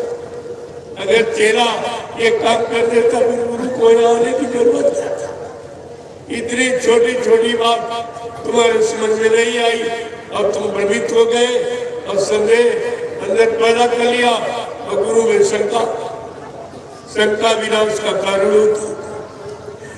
जय गुरुदेव, जय गुरुदेव, जय गुरुदेव, जय गुरुदेव। नाम किसका? प्रभु का। जय गुरुदेव। नाम किसका? प्रभु का। प्रभु का प्यारा। जय गुरुदेव। जोर से बोलो, जय गुरुदेव। सब दिल बोलो, जय गुरुदेव। बोलना होगा। जय गुरुदेव। अभी से बोलो, जय गुरुदेव। दर्द हरेंगे, जय गुरुदेव। सब कष्ट मिटेंगे, जय गुरुदेव। सुख शांति भी देंगे। जय गुरुदेव। सबके दाता, जय गुरुदेव। सबके मालिक, जय गुरुदेव। प्रेम से बोलो। जय गुरुदेव। ये नाम नहीं इंसान का, ये नाम है प्रभु का। ये काम नहीं इंसान का। ये काम है प्रभु का। प्रेमियों, इंसानों की उसका जो काम पिछले युग में जगाए नामों से नहीं हुआ, वो काम ये कलयुग में ये जगाया जय गुरुदेव प्रभु का नाम, ये तुम्हारे सब काम पूरे करे। लेकिन आप शाकाहारी हो गए, बगैर इसके परहेज बगैर दवा नहीं काम करें। बात में आप मत करो, मैं पहले बता देता। देखो एक झंडा गाड़ा गया, ये झंडा सत्य का प्रतीक है। कि अगर सच्चाई है गुरु की तो झंडे से आप प्रमाण ले लीजिए।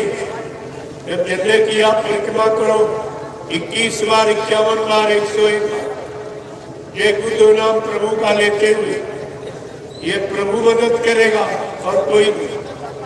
प्रभु की कृपा भय सब काजू और जन्म हमार सुफल भय। रामचरितमानस इस नाम का स्पष्टीकरण कर रही है। कि प्रभु के नाम से ही मानव जीवन सार्थक हो सकता है और किसी ने इतनी बड़ी महिमा है। अब प्रभु नाम का प्रचार, प्रभु नाम की महिमा लोगों को बताई जा रही और प्रभु नाम से कितने भूत प्रेत, कितनी बीमारी लाइलाज उतारी जा रही। ये है नाम की सच्चाई। ये काम कोई करके दिखा दे तो उसकी बात मान लो, तो आपको तो मानना पड़ेगा। झंडे के नीचे आना ही पड़ेगा। जय गुरुदेव। अब आप लोग महाप्रसाद, जो प्रसाद को देखो दूसरी सरकार, अगर हिंदुस्तान में कोई कह रहा है कि हमको नाम पावर मिल गया तो जरा प्रसाद बना के दिखा दे। मान लिया जाए नाम पावर, ये तुम्हारा झूठ तो तुम्हारी खुल गई। अब तुम्हारी झूठ ये चलने वाली नहीं, मैंने सारा पर्दा पास कर दिया। अब ये प्रमाण और एक नया पेश कर रहा हूँ। ये मतलब प्रसाद वितरण का ये कोई नहीं कर सकता। कोई दिखा दे, प्रसाद बना दे और बना के तुम्हें लाभ दे दे, ये तो बहुत लोग दिए। झंडे की सत्यता भी आपके सामने खुली। हमारा कोई काम करने में नहीं। मैं जो भी कहता हूँ खुलासा डंके की चोट पर कहता हूँ। सत्य कभी डरता नहीं और सत्य कभी पराजित होता नहीं। दोनों। अब आप रोड लाइन लगा लो, एक महिलाओं की एक पुरुषों। ये हमारी मर्यादा है। मर्यादा से कोई काम करोगे तो सुकून शांति बनी रहेगी। मर्यादा तो समाप्त हुई है। देश में, समाज में, परिवारों में इंसानों से मर्यादा चली गई, तभी आप परेशान घूम रहे हो। अब आप लाइन से खड़े हो जाओ और ये महाप्रसाद दी। जय गुरुदेव। चलो बोर्ड खींच ले जाइए।